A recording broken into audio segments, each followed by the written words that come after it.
Bonjour à vous. Présentez-vous s'il vous plaît. Je suis Fodi Mohamed Souma, cinquième vice-président de l'Assemblée nationale et en même temps président du parti Génération Citoyenne, communément appelé GECI.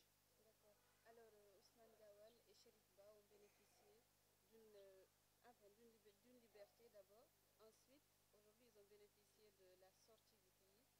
Qu'est-ce que cela vous fait en tant que leader politique? C'est une excellente nouvelle, mais je voudrais d'abord faire un raccourci par rapport à Chérif Ba. C'est Ba. Hein? Ce qui est regrettable, c'est que les gens confondent ce qu'est une liberté conditionnelle. Elle est pire qu'une condamnation par sursis et même une grâce présidentielle. Parce que vous avez une épée de Damoclès sur la tête. Donc je regrette vraiment. Quand j'ai vu la vidéo, j'ai pensé que c'était du réchauffé, que c'est quelque chose qui avait été dit. Vous savez, on dit beaucoup de choses. Mais quand j'ai eu la confirmation que c'était récent, je me suis dit vraiment qu'il y en a qui ne veulent pas la tranquillité. Après être sorti de là, après avoir passé l'Aïd en famille, je trouve qu'il y a des moments où il faut savoir raison garder. D'abord au niveau du discours, parce qu'aujourd'hui, même le président de l'UFDG parle en tant qu'opposant. Ce n'est plus le candidat qui a gagné les élections, etc. Je crois qu'il faut que les gens arrêtent la politique fiction, arrêtent de refaire le monde pour qu'on arrive. Je suis vraiment peiné pour lui, parce que rien ne vaut la liberté. Et même pour ceux qui y sont, je souhaite vraiment que tout le monde soit élargi. Ça, c'est la parenthèse. Par rapport à votre question, je ne peux que me réjouir. Vous savez, tout le problème que j'ai eu, moi, en tant que leader politique, en tant que citoyen, en tant qu'élu, c'était, bon Dieu, faites qu'il n'y ait pas de malheur dans cette prison. Faites en sorte que vraiment quelqu'un ne perde pas la vie, etc., etc. Donc si on leur permet aujourd'hui d'aller se faire soigner, je ne peux que me réjouir. Donc c'est une excellente nouvelle. Et au-delà d'eux qui ont des ennuis de santé, je souhaite que ceux qui n'ont rien à faire en prison sortent et ceux qui doivent être jugés le soient le plus rapidement possible afin qu'on tourne la page. Je crois qu'il ne faut pas se leurrer. On est dans le pays où on aime déplacer les problèmes en pensant qu'on les a réglés. Non, le problème reste entier. Le principal problème aujourd'hui, il est politique et ensuite social. Mais il est d'abord politique. Donc réglons ce problème politique afin que nous puissions avancer. Je crois que c'est indispensable pour que ce pays puisse vraiment décoller, travailler dans l'harmonie, faire en sorte que vraiment nous puissions faire un appel d'air vers l'extérieur, parce que personne ne viendra dans un pays où le lendemain est incertain, où on va vers l'inconnu. Donc c'est vraiment tout ce que je demande au pouvoir, faire en sorte d'apaiser le climat sociopolitique, surfer sur l'accalmie du moment et éviter de tenter le diable. D'accord. Alors, Founike Mengue et Etienne Sorofogui aussi sont en prison. Est-ce que vous avez un message particulier à l'endroit de ceux-ci? C'est parce que vous n'avez pas suivi ma communication. Moi, j'ai demandé pardon à leur place. Il y a des moments où il ne faut pas se tromper de combat. Il y a des moments où il faut savoir raison garder. Euh, les héros sont d'or. Le combat se passe d'or. N'est pas Mandela qui veut. Donc moi, je pense qu'ils ont tout intérêt à sortir de la maison centrale et à poursuivre leur combat. Le combat, il ne s'arrête jamais. Mais lorsque vous mettez l'orgueil en avant, ou quand j'entends les déclarations intempestives de certaines personnes assises derrière les claviers de leur ordinateur ou à des milliers de kilomètres de Conakry, c'est facile de dire ouais, ils ne demanderont pas pardon, ouais, il n'est pas question de demander. On n'est pas là pour parler de pardon, de salam alek ou de bisabilillah. On est là pour que des gens qui sont en prison puissent sortir et bénéficier de la grâce présidentielle. Et c'est pourquoi, dans le poste que j'ai fait, j'ai demandé pardon à leur place. Même si je ne suis pas Soropogui, que je connais, je ne suis pas Foniko Mengue, que je connais, eh bien, j'ai demandé pardon au président. S'il faut que je demande pardon pour tous les prisonniers, je le ferai, parce que rien ne vaut la liberté. Donc je leur demande de savoir raison garder, de ne pas avoir cet orgueil mal placé en disant oui, on est en dictature, comment est-ce qu'on peut demander pardon, etc.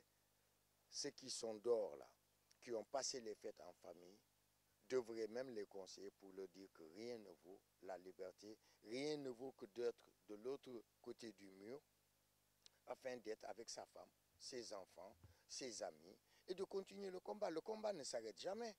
Maintenant, tout dépend de la stratégie politique. Tout combat sans stratégie ne mène nulle part. Donc ce n'est pas en croupissant à la maison d'arrêt qu'ils vont se dire oui, le combat par-ci, par-là. Non.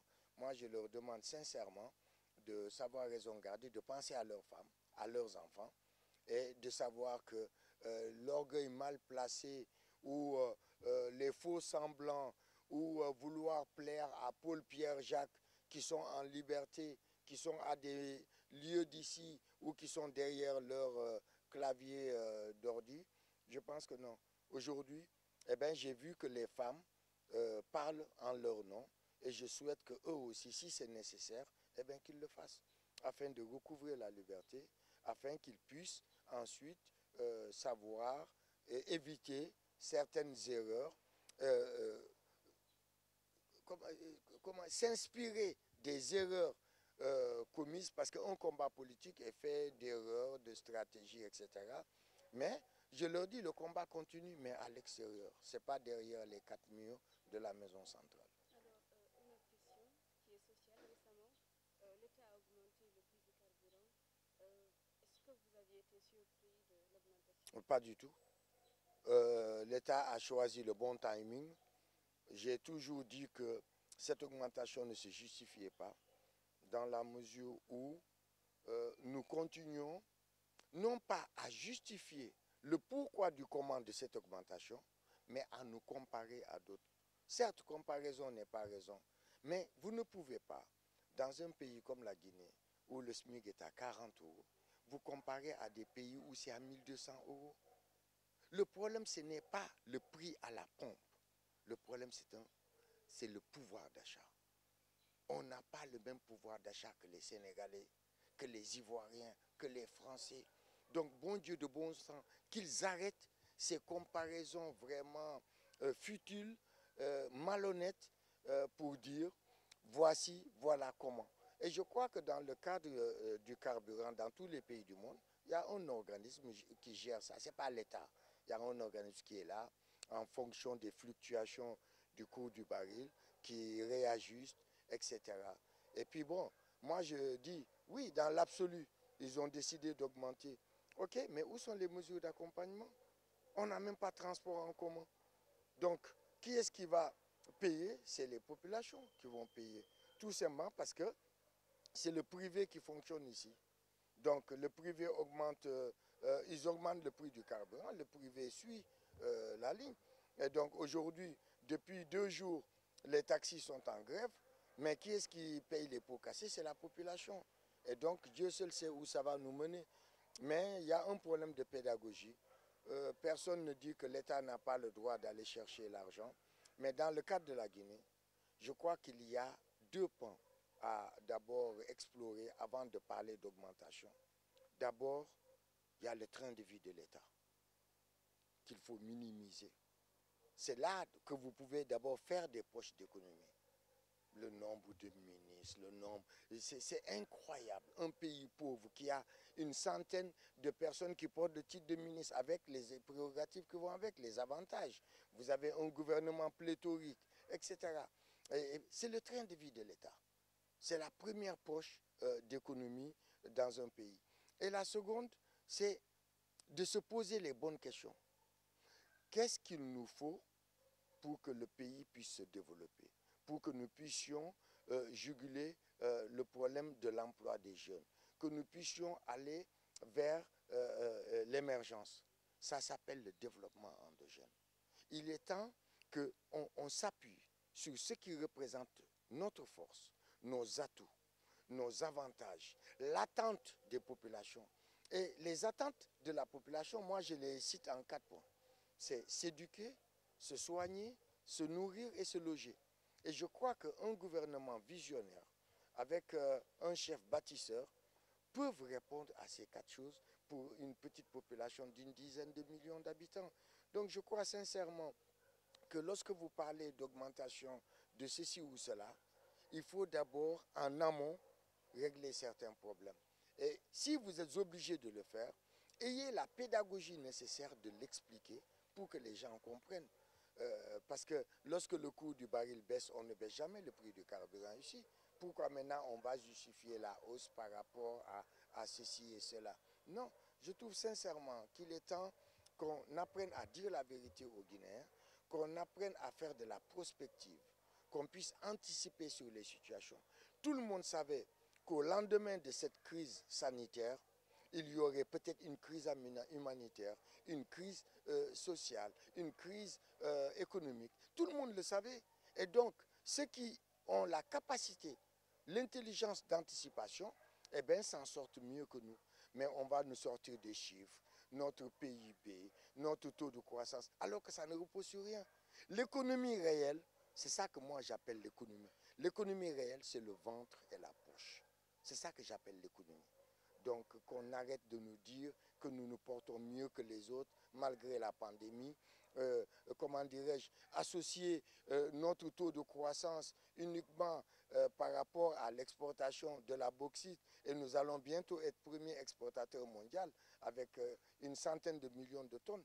Mais ça se voit où et comment?